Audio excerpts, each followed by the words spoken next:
नमस्कार सर्व माझी ऑडियन्स, संपूर्ण माझी यूट्यूब फॅमिली आणि सर्व लाडक्या बहिणी, आपणा सर्वांचे खूप खूप मनापासून स्वागत आहे। 1 जानेवारीपासून होणार या लाडक्या बहिणींचे हप्ते बंद। कोणत्या आहेत या लाडक्या बहिणी तेच आपण या संपूर्ण व्हिडिओमध्ये बघणार आहोत।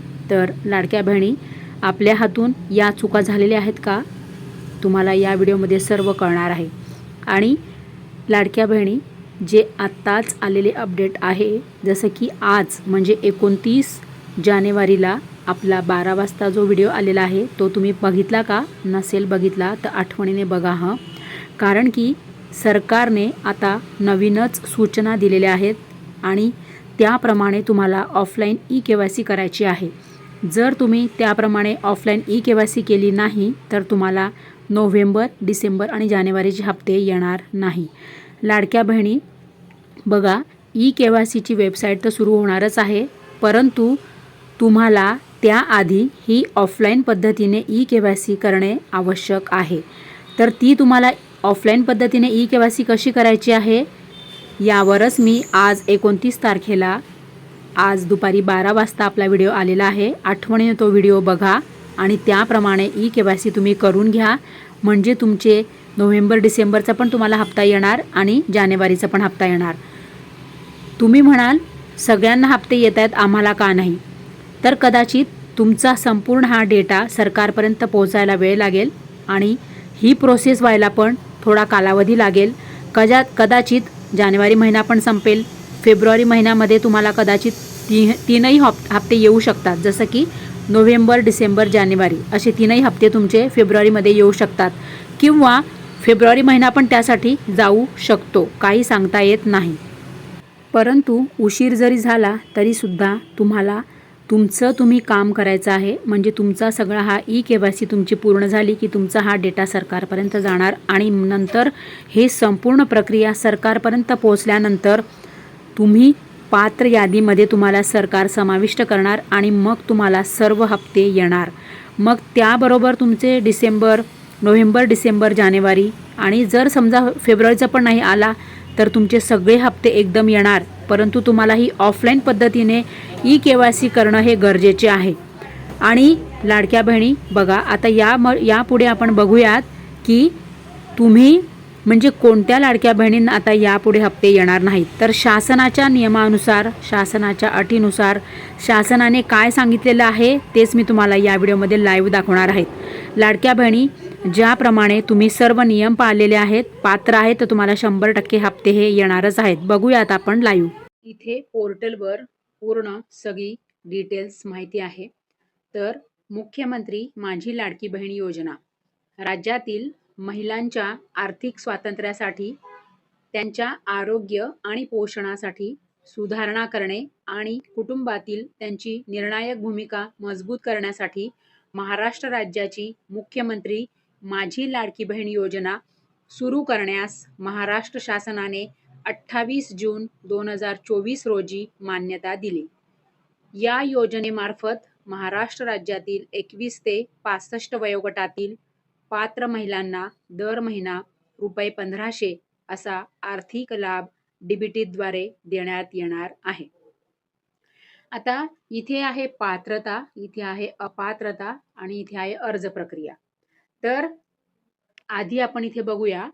तर बघा, आता ज्या लाडक्या बहिणी म्हणजे कोणत्या लाडक्या बहिणींना लाभ हा यापुढे कंटिन्यू सुरू राहणार आहे, तर ज्या महिला महाराष्ट्र राज्याच्या रहिवासी आहे, ज्या महाराष्ट्र राज्याच्या रहिवासी आहेत ज्या महिला, त्यांचा लाभ आता यापुढे कंटिन्यू सुरू राहणार आहे, म्हणजे त्यांना आता यापुढे सर्व हप्ते हे नियमित मिळणार आहे।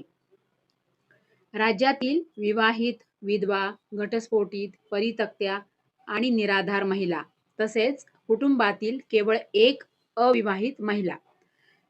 आता या नियमामध्ये बघा, ज्या म्हणजे प्रत्येक कुटुंबामध्ये 2 महिलांना लाभ देण्यात येत आहे, जसे की एक विवाहित आणि एक अविवाहित। तर आता अविवाहित म्हणजे ती कुमारी मुलगी पण असू शकते, किंवा ती घटस्फोटित पण असू शकते, किंवा ती विधवा पण असू शकते किंवा परित्यक्त्या आणि निराधार. अशा पद्धतीने हा दुसरा नियम आहे. तिसरा काय आहे? किमान वयाची 21 वर्षे पूर्ण व कमाल वयाची 65 वर्ष पूर्ण होईपर्यंत. आता ज्या लाडक्या बहिणींचं वय 65 पूर्ण झालेले आहे आणि आता ज्या लाडक्या बहिणींचं वय आता 66 सुरू आहे, तर आता अशा लाडक्या बहिणींचा लाभ हा बंद होणार आहे. आणि आता तुम्ही म्हणाल, आम्हाला सरकारला कसं माहिती, की बुवा आमचं वय 65 पूर्ण झाल्यानंतर आम्हाला 66 सुरू आहे. तर सरकारकडे हा संपूर्ण डेटा सरकारकडे पोहोचत असतो. सरकार सगळ्या संबंधित विभागाकडून हा सर्व डेटा मागवत असतं आणि सरकारकडे हा सगळा डेटा हा वेळोवेळी जमा होत असतो. तर लाभार्थ्यांचे स्वतःचे आधार लिंक असलेले बँक खाते असावे. तर ज्या तुमच्या बँक खात्याला तुमचं आधार कार्ड लिंक आहे, असे तुमचे बँक खाते जे आहेत ते तुमचे हे नियमित अपडेट असावे, तरच तुम्हाला दर महिन्याला हा तुमचा लाडकी बहीण योजनेचा लाभ हा तुम्हाला मिळणार आहे. लाभार्थी कुटुंबाचे आर्थिक वार्षिक उत्पन्न हे 2.5 लाखांपेक्षा जास्त नसावे. म्हणजे तुमचे किती पाहिजे? 2.5 लाखांपेक्षा वार्षिक उत्पन्न तुमचं हे कमी असलं तरच तुम्ही ठरणार आहात पात्र. आणि आता बघा, ज्यांच्या कुटुंबाचे एकत्रित वार्षिक उत्पन्न 2.5 लाखांपेक्षा अधिक आहे किंवा आता ज्यांनी आता 2024 मध्ये लाभ घेतलेला आहे आणि आता यापुढे अशा लाडक्या बहिणींचे समजा वार्षिक उत्पन्न हे वाढलं असेल, तर आता अशा लाडक्या बहिणी आता लाडकी बहीण योजनेतून आता या बाद होणार आहेत. अशा लाडक्या बहिणींचे आता हप्ते बंद होणार आहेत.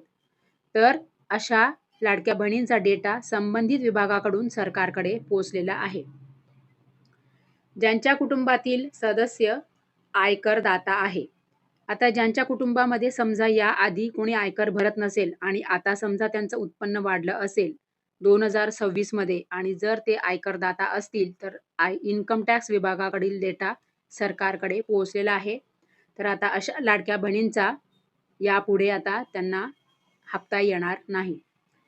ज्यांच्या कुटुंबात सदस्य नियमित कायम कर्मचारी म्हणून सरकारी विभाग, उपक्रम, मंडळ, भारत सरकार किंवा राज्य सरकारच्या स्थानिक संस्थेमध्ये कार्यरत आहेत किंवा सेवानिवृत्तीनंतर नियमित वेतन घेत आहेत, तथापि ₹2.5 लाखापर्यंत उत्पन्न असलेले बाह्य यंत्रणाद्वारे कार्यरत असलेले कर्मचारी, स्वयंसेवी कामगार आणि कंत्राटी कर्मचारी पात्र ठरतील. तर बघा, सरकारी विभागामध्ये जर तुम्ही तुमच्या घरात कोणी कर्मचारी असेल किंवा गव्हर्नमेंट सर्वंट म्हणून जर तुमच्या कुटुंबामध्ये कोणी असेल, सरकारी नोकरी करत असेल, तर आता अशा कुटुंबातील लाडक्या बहिणीला यापुढे आता लाडकी बहीण योजनेचा हप्ता मिळणार नाही. सदर लाभार्थी महिला शासनाच्या इतर विभागामार्फत राबविण्यात येणाऱ्या आर्थिक योजनेद्वारे दरमहा ₹1500 किंवा त्यापेक्षा जास्त रकमेचा लाभ घेत असेल. आता समजा तुम्ही लाडकी बहीण योजनेचा पण लाभ घेत असाल आणि इतर योजनांचा पण जर तुम्ही लाभ घेत असाल, तर तुम्हाला फक्त दरमहा ₹1500 येतील. मग ते लाडकी बहीण योजनेचे असू दे किंवा इतर योजनेचे असू दे. म्हणजे तुम्हाला सरकारी कोणतीही एकच योजनेचा लाभ हा कंटिन्यू हा सुरू राहणार आहे. ज्यांच्या कुटुंबातील सदस्य विद्यमान किंवा माजी खासदार किंवा आमदार आहे. आता समजा तुमच्या कुटुंबातील कोणी व्यक्ती खासदार किंवा आमदार आहे किंवा तुमचे कुटुंबात आधी कोणी खासदार किंवा आमदार राहिलेले असतील, तर अशा व्यक्तींना सुद्धा आता तुमच्या कुटुंबातील महिलेला लाडकी बहीण योजनेचा लाभ हा आता यापुढे येणार नाही. ज्यांच्या कुटुंबातील सदस्य भारत सरकार किंवा राज्य सरकारच्या बोर्ड, कॉर्पोरेशन, उपक्रमाचे अध्यक्ष, उपाध्यक्ष, संचालक, सदस्य आहेत. आता कुटुंबातील सदस्य कोणी सरकारी किंवा भारत सरकार किंवा राज्य सरकार म्हणजे सेंट्रल गव्हर्नमेंट किंवा स्टेट गव्हर्नमेंटमध्ये तुमचे घरातील कोणी जर असेल, उपाध्यक्ष, अध्यक्ष, संचालक, सदस्य असतील, तरी सुद्धा आता तुम्ही तुमच्या कुटुंबातील महिलेला लाडकी बहीण योजनेचा लाभ आतापर्यंत जरी आला असेल, तरी यापुढे मिळणार नाही. ज्यांच्याकडे 4 चाकी वाहन आहे, जसे की ट्रॅक्टर वगळून, तुमच्याकडे जर ट्रॅक्टर असेल तर तुम्हाला ते चालणार आहे.